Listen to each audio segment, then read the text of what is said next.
손 질환하면 손목 터널 증후군부터 떠올리는 분들 많으시죠? 하지만 오늘은 잘 알려지지 않았지만 의외로 흔한 손 질환인 손목 척골 충돌 증후군과 삼각섬유 연골 복합체 손상에 대해서 자세히 알아보겠습니다. 네, 도움 말씀 주시기 위해서 정형외과 김동민 원장 나오셨습니다. 안녕하세요. 네, 안녕하세요. 네, 정말 생소하네요. 또 질환 이름도 정말 어렵고요. 네. 손목 척골 충돌 증후군. 정확히 어떤 질환인가요? 그 손목 척골 충돌 증후군은 기본적으로 중년 이상에서 나타나는 퇴행성 질환이 되겠습니다. 보시다시피 위쪽으로는 손목뼈와 아래쪽으로는 요골과 척골로 이루어져 있는데요. 이 척골이라는 것이 길어가지고 손목뼈와 부딪히는, 그래서 손목 주위에 퇴행성 병변이 발생을 하는 그런 질환이 되겠습니다. 보통은 앞서 말씀드린 대로 요골보다 척골이 길이가 길어가지고 생기는 척골의 양성 변이가 발견이 되겠고요. 나이가 들면서 빈도가 증가하고 그 사이에 위치해 있는 퇴행성 연골의 병변도 동반을 하게 되겠습니다. 그러니까 나이가 들면서 많이 생기는 거니까 좀 주의를 해야겠네요. 맞습니다. 계속 그러면 어떻게 진행이 되는 건가요?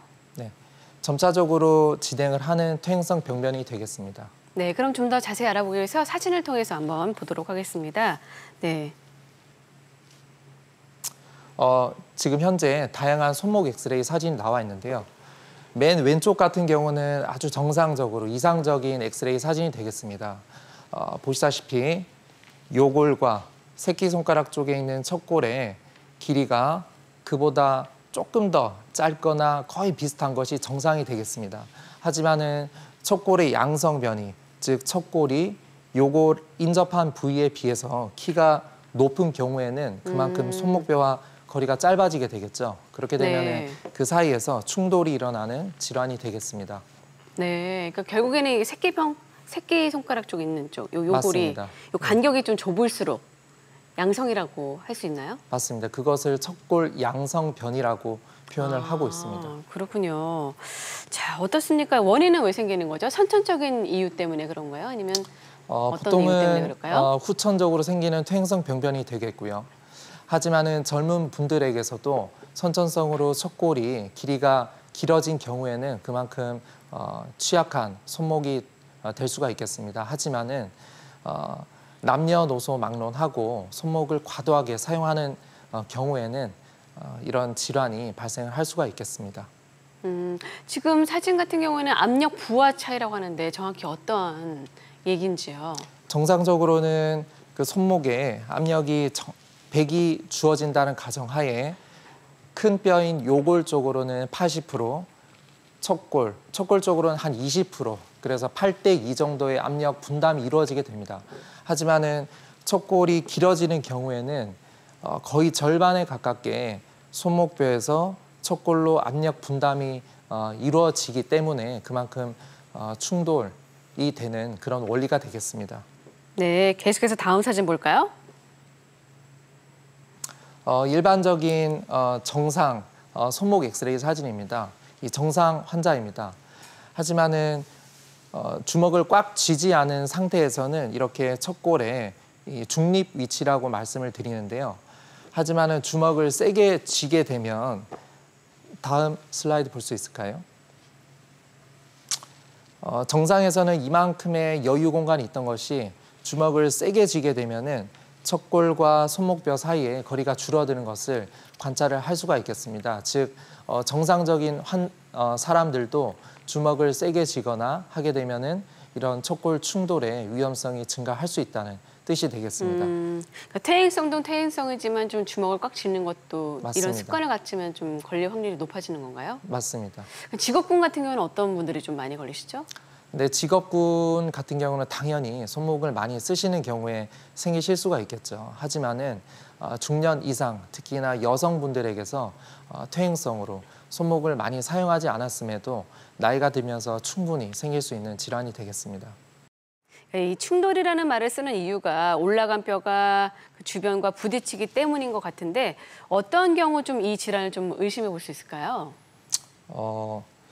그 PPT 자료의 그 설명을 일단 보면서 설명을 좀 드리겠습니다. 네. 다음과 같은 경우에 새끼손가락 쪽 그 손목의 통증을 호소를 하시게 되면은 의심을 해볼 수가 있겠는데요. 걸레를 비틀어서 짜는 동작 혹은 그 맨바닥에서 손목을 젖혀가지고 푸시업을 하거나 무거운 물건을 이렇게 들거나 네. 핸들을 돌리거나 혹은 문을 밀고 나가거나 손을 짚고 의자에서 일어나는 동작 네. 혹은 문 손잡이나 드라이버 등을 이렇게 돌릴 때 새끼손가락 쪽에 손목 통증이 느껴진다면 의심을 해볼 수가 있겠습니다. 평상시에 정말 다 누구나 많이 쓰는 동작들 아닌가요? 맞습니다. 네. 근데 이런 증상들이 보니까 좀 손목 터널 증후군하고 좀 비슷한 것 같은데요. 네. 하지만은 그 손목 터널 증후군 진단명에 손목이 들어 있어서요. 많은 그 일반 환자분들이 오해를 하시는 부분입니다. 네. 손목 터널 증후군의 기본적인 증상은 손목이 아픈 질환이 아닙니다. 그래요? 손목 터널에서 신경이 눌려가지고 손가락 쪽으로 저린 증상이나 감각 이상을 호소하는 것이 손목 터널 증후군이 되겠습니다. 그러니까 저리거나 이런 것들은 손목 터널 증후군이고요. 예, 손가락 쪽으로 저린 증상입니다. 그럼 지금 말씀하신 손목 터널 증후군 말고 네, 충돌 증후군 같은 건 어떠한 좀 네, 증상들이 나타나요? 손목 터널 증후군, 손목 터널 증후군요. 아니, 터널 증후군 같은 거는 저린 증상이 나타난다고 하셨고요. 예, 맞습니다. 네, 손목 척골 충돌 증후군요. 네. 예, 손목 척골 충돌 증후군은 앞서 말씀드렸던 그런 그 유발 동작에서 그 새끼손가락 측에 있는 손목이죠. 이 그 가쪽으로 통증을 호소를 하시는 경우가 많겠습니다. 네. 자, 손목 통증이 새끼손가락 쪽에서 있다면 이 손목 척골 충돌 증후군을 좀 의심해 봐야 될 것 같은데 MRI 같은 좀 정밀 검사를 받아보는 게 좀 도움이 될까요? 네, 맞습니다. 그 PPT를 보시겠습니다. 손목 척골 충돌 증후군의 전형적인 MRI 소견인데요. 옆에 보이시는 이제 작은 뼈죠. 그 척골과 위쪽으로 있는 손목뼈 사이에서 충돌이 이루어지기 때문에 그쪽 인근한 부분의 뼈에 멍이 든 소견을 관찰을 할 수가 있겠습니다.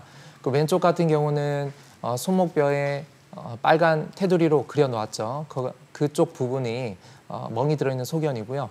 그 우측 같은 경우에는 그 맞은편에 있는 척골 머리 부분에 그 뼈에 멍이 들어있는 소견을 관찰을 하실 수가 있습니다. 네. 자, 그럼 다음 사진 보면서 정상과 척골 충돌 증후군을 좀 비교해 볼까요? 그 엑스레이 상에서는 그 척골과 손목 사이가 비어 있어가지고 환자분들이 여기에 뭐 공기가 차 있나요라고 말씀을 하시는 경우가 있는데요. 거기는 공기가 차 있는 것이 아닙니다. 그 보이지 않는 엑스레이 상에서 보이지 않는 공간만큼 섬유성 연골로 들어차 있는데요. 현재 보시다시피 왼쪽에 보이시는 그 노란 테두리로 그려놓은 것이 섬유성 연골이 되겠습니다. 이 섬유성 연골은 끊어지지 않고 이렇게 연결이 된 것이 정상이 되겠는데요. 그 우측에 보이는 척골 충돌 증후군 같은 경우에는 위쪽에는 손목뼈와 척골 사이에 충돌이 이루어지는 것이기 때문에 그 사이에 있는 연골이 저런 식으로 중간에 구멍이 뻥 비는 것을 관찰을 하실 수가 있습니다. 네. 자, 그렇다면 치료는 좀 어떻게 진행이 되죠? 네. 처음부터는 보통 이제 비수술적 치료부터 시행을 하게 되겠고요. 일단은 휴식을 하고 유발 자세를 피하는 것이 가장 우선시 되겠습니다. 그 이외에는 약물 치료나 물리 치료 혹은 주사 치료 등으로 치료를 시행을 해볼 수가 있겠고요. 하지만은 거기에 반응을 하지 않는 혹은 악화가 되는 그런 통증이 있는 경우에는 수술적 치료를 고려를 해볼 수가 있습니다. 보통은 수술적 치료는 척골 단축 절골술이라고 해서 상대적으로 길어져 있는 척골의 길이를 낮춰주는 수술을 시행을 해볼 수가 있습니다. 하지만은 항상 환자분들에게 설명을 드릴 때 척골을 인위적으로 절골을 하고 키를 낮추는 것이기 때문에 일반적인 골절로 인해서 뼈가 붙는 기간보다는 좀 더 길어질 수밖에 없습니다. 그래서 뼈가 늦게 붙는다는 점을 항상 염두에 두셔야겠습니다. 네, 관절염인 경우에는 더 어떻습니까? 또 예. 관절염을 또 유발하기도 하나요? 맞습니다. 그 오래되는 경우에는 관절염이 심해지는 경우가 있는데요. 이런 경우에는 관절을 살리는, 즉 관절을 보존하는 수술을 시행을 할 수가 없습니다. 조금 어려운 내용인데요. 그런 경우는 그 나머지 그 뼈를 유압을 시켜버리거나 혹은 척골의 머리 부분을 절제를 해내버리는 그런 또 수술적 치료를 고려해 볼 수도 있습니다. 자, 같은 차이가 있는 큰 경우라면은 척골 절골술이 좀 진행이 되는데 네. 좀 비교적 예후가 좋은 사례 보면 좀 설명을 들어보도록 하겠습니다. 네. 자, 첫 번째 사례 같은 경우에는 어떠한 사례인가요? 네. 첫 번째 사례인데요. 이분 같은 경우는 일단은 손목에 척측 부위 통증을 주소로 내원하셨던 환자입니다. 이 환자 엑스레이를 보시게 되면은 주먹을 꽉 쥐게 되면 다음 화면을 볼 수 있을까요? 왼쪽 같은 경우는 척골 양성 변이가 정상적으로 이 환자 같은 경우는 척골의 양성 변이가 관찰이 되고 있고요. 네. 주먹을 세게 쥐게 되면은 더 이렇게 올라가서 위에 있는 손목뼈와 이렇게 맞닿는 것을 관찰을 하실 수가 있죠. 자, 다음. 그러면 이게 손목 척골 충돌 증후군이라는 거죠? 예. 네. 다음 다음 사진 MRI 볼까요? 소견을 네. 한번 보면은요. 노란 화살표로 표시를 해놨는데요. 그 손목뼈와 척골 사이에 존재하는 섬유성 연골이 중간이 중심부 파열이 되어 있는 것을 관찰을 하실 수가 있습니다. 그래서 이런 경우에는 척골 충돌 증후군 진단 하에 우측에 보이는 것처럼 척골의 길이를 낮춰주는 수술을 해볼 수가 있습니다. 이쪽을 고치는 게 아니라 결국에는 척골 이쪽 주위를 고치는 거네요. 결국에는. 맞습니다. 네. 척골의 길이가 길어져 있는 것이기 때문에 그 척골을 낮춰주는 건데요. 지금 작은 원 안에 사진을 보시게 되면은요. 네. 그 작은 원 안에 있는 것은 수술 전 사진입니다. 그 손목뼈와 척골 사이의 간격이 굉장히 좁은 것을 관찰하실 수가 있는데요. 우측에 자그마한 그 원 엑스레이를 보시게 되면은요. 위에 있는 손목뼈와 척골 사이에 여유 공간이 그만큼 많이 늘어난 것을 관찰을 하실 수가 있겠죠. 네. 다음 사진 볼까요? 두 번째 사례인데요. 네. 이 환자 같은 경우는 외상 후에 발생을 하셨던 2차적인 손목 척골 충돌 증후군이 되겠습니다. 좀 젊을 수도 있겠네요. 그러면. 맞습니다. 오래전에 손목에 골절이 되셨고 수술을 하지 않고 쭉 지내셨던 분이시고요. 보시게 되면은 위에는 손목뼈와 밑에 있는 척골이 충돌을 하고 있는 사진을 볼 수가 있겠죠. 이런 경우에도 척골의 길이를 짧게 해주는 이런 그 단축 절골술을 시행을 하게 됩니다. 네. 어떻습니까? 그럼 수술한 경우 좀 훨씬 더 많나요? 아니면 조금 더 다른 치료로 좀? 네. 하지만은 네. 수술을 시행을 하기보다는 대부분은 보존적 치료로 나을 수가 있겠고요. 네. 수술까지 가는 경우에는 환자분들이 통증이 너무 오래 지속이 되는 경우에 혹은 다른 보존적 치료를 했음에도 일상생활이 힘들 정도의 통증을 호소를 하시게 되면은 제한된 경우에서 수술을 시행을 하고 있습니다. 네. 자, 저희가 보여드린 사례는 예후가 좋은 사례입니다. 환자분의 나이나 평소 질환에 따라서 치료 경과가 달라질 수 있음을 말씀드리겠습니다. 자, 그럼 계속해서 비교적 예후가 좋은 사례도 보도록 하겠습니다. 자, 이러한 경우는 어떤 경우인지요? 네. 이 환자 같은 경우는 이제 재수술 사례가 되겠습니다. 재수술 사례죠. 왼쪽 사진을 보시게 되면은 이미 척골 단축 절골술이 시행이 된 상태입니다. 네. 그런데 그 중간에 그 절골을 시행했던 부위의 뼈가 끊어져 있는 것을 관찰을 할 수가 있겠죠. 네. 끊어져 있다고 표현하기보다는 네. 뼈의 유압이 정상적으로 이루어져야지 치료가 마치는 것인데 유압이요? 유압, 뼈가 붙어 가는 게 그 정상이 되겠습니다. 뼈가 붙어야 되는데 뼈가 지금 붙지 않은 상태가 되겠죠. 이런 경우는 그대로 놔둘 수가 없습니다. 그래서 본인의 뼈를 이용을 해서 다시 똑같은 그 척골 단축 절골술을 시행을 하게 된 것이 되겠고요. 다음 슬라이드 한번 보시면은요. 네. 그 사이에 껴놓은 그 자가골이 수술 후 6개월, 수술 후 1년 4개월이 지나면서 점차 리모델링이 돼서 원래 본인의 척골 상태로 돌아가는 것을 관찰을 할 수가 있겠습니다. 네. 그럼 조금 전에 자가골을 이용한다고 했잖아요. 맞습니다. 그럼 그 자가골은 어디서 추출하는 건가요? 보통은 뭐 여러 군데서 뗄 수가 있겠지만은 네. 일반적으로 골반에서 많은 양의 뼈를 채취를 할 수가 있습니다. 네. 자, 그럼 계속해서 사례를 보겠는데 관절염이 동반된 경우 어떠한 사례가 있는지 한번 설명을 좀 들어보도록 하겠습니다. 네. 다음 사례입니다. 이 환자 같은 경우는 손목 척골 충돌 증후군 오래 지속이 돼서 관절염이 진행했던 케이스인데요. 아, 손목 척골 충돌 증후군이 오래 지속이 되게 되면 이렇게 여러 가지 퇴행성 병변이 나타나게 됩니다. 그러면은 그 옆에 있는 그 요골과 척골 사이에 있는 관절이 저런 식으로 관절염이 진행을 하게 되고요. 네. 이런 경우에는 척골을 단축을 해주는 절골술을 시행을 하게 되면 저 관절 자체는 계속 남아있게 되는 거죠. 그 사이에 있는 관절은 계속 남아있으면은 관절염으로 인한 통증이 나타날 수밖에 없습니다. 이런 경우에는 척골의 머리 부분을 우측에 보시면은 원래 있던 척골 머리 부분이 없어진 것을 관찰을 하실 수가 있죠. 네네네. 그래서 이런 식으로 이제 없애주는 수술을 시행을 해줄 수도 있겠습니다. 아, 네, 그렇군요. 예후가 좋은 사례 한번 만나봤습니다. 환자마다 개인차가 있다는 점을 알려드리겠습니다. 네, 그러면 수술 후 어떠한 점들을 좀 주의를 해야 될까요? 네. 일반적으로 주치의가 제한하는 그 고정 기간을 반드시 잘 지켜주셔야 됩니다. 네. 그 뼈가 붙는 것이 우선이기 때문에 그 전에 임의로 부목 고정을 풀어버리고 손목을 많이 쓰게 되면은 그만큼 분리화, 즉 뼈가 붙지 않는 합병증이 발생을 할 수가 있겠죠. 그리고 척골 충돌 증후군 같은 경우에는 그 만성으로 진행할수록 이렇게 합병증이 발생을 할 수가 있기 때문에 진단을 받아보시고 조기에 치료를 하시는 것이 좋겠습니다.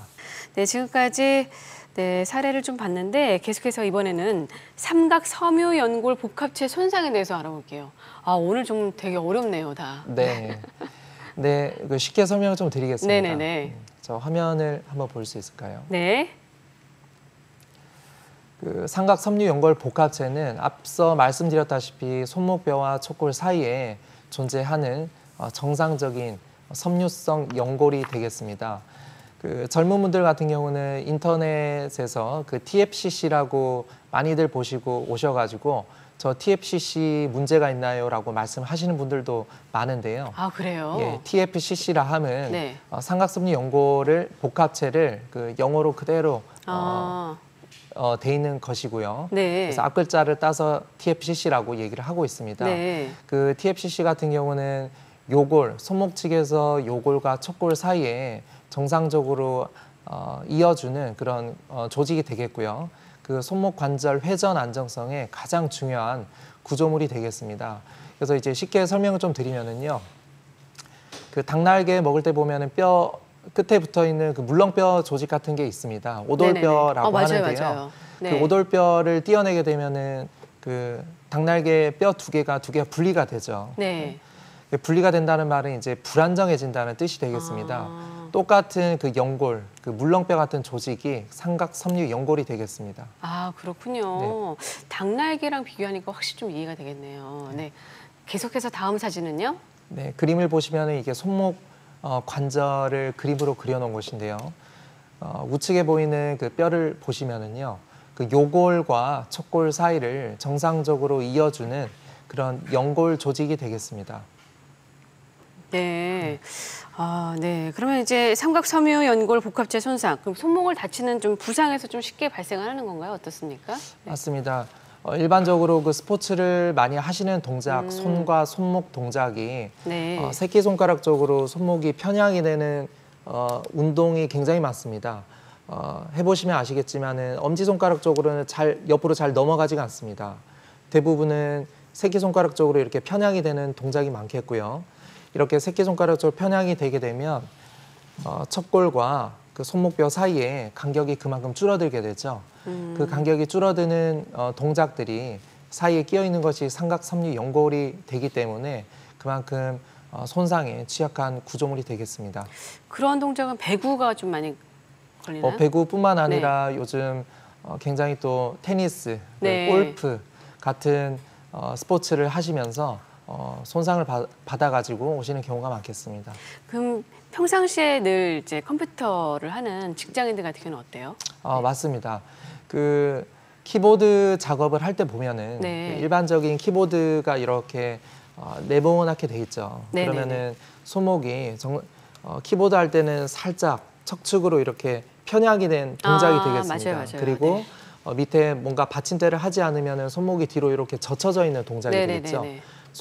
척축으로 편향이 돼 있고 뒤로 넘어가져 있고 이런 동작에서 손목을 많이 쓰시게 되면은 그만큼 그 사이에 있는 연골에 부딪히는 어떤 그 상황이 되기 때문에 이런 경우는 이제 퇴행성이죠. 어떻게 보면 과사용과 퇴행성으로 생길 수가 있겠습니다. 네, 아까 이제 TFCC라고 하셨잖아요. 맞습니다. 그러니까 많이 좀 얘기를 한다고 해서 젊은 분들한테도 좀 많이 걸리나 봐요. 아무래도. 맞습니다. 네. 예. 자, 그럼 어느 부위가 좀 아팠을 때 삼각 섬유 연골 복합체 손상을 좀 의심을 해봐야 될까요?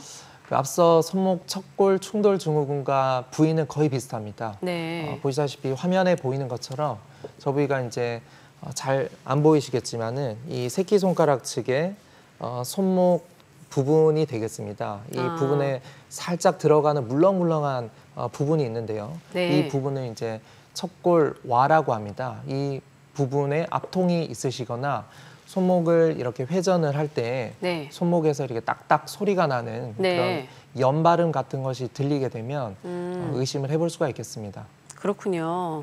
다음 사진 볼까요? 그 TFCC 손상은 분류라고 해놨는데요. 그 어디든 그 손상이 될 수가 있겠죠. 하지만은 제일 중요한 부분이 그 요골에서 이어져서 척골의 깊은 부분, 척골의 깊은 부분이라 함은 그 PPT 상에서 보게 되면은 제일 밑으로 내려가는 그 부분이 있습니다. 제일 네. 밑으로 내려가는 그 부분이 손목 안정성의 가장 중요한 부분이기 때문에 저 부위가 찢어진 경우에는 반드시 치료를 요하게 되겠습니다. 네, TFCC가 훨씬 좀 편한 것 같아요. TFCC죠. 네. 네. 자, 그러면 치료는 어떤 치료를 좀 받아야 될까요? 네. 네. 화면을 보겠습니다. 처음에는 주로 급성기로 내원을 하시게 되면 장 상지 부목 고정을 시행을 하게 되죠. 여기서 장이라 함은 말 그대로 이제 길다는 뜻입니다.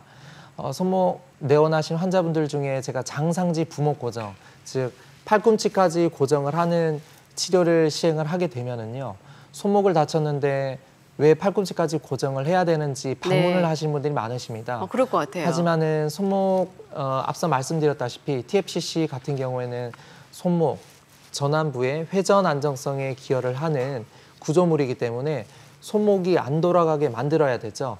그렇지만 손목만 고정을 해서는 보시다시피 다 돌아갑니다.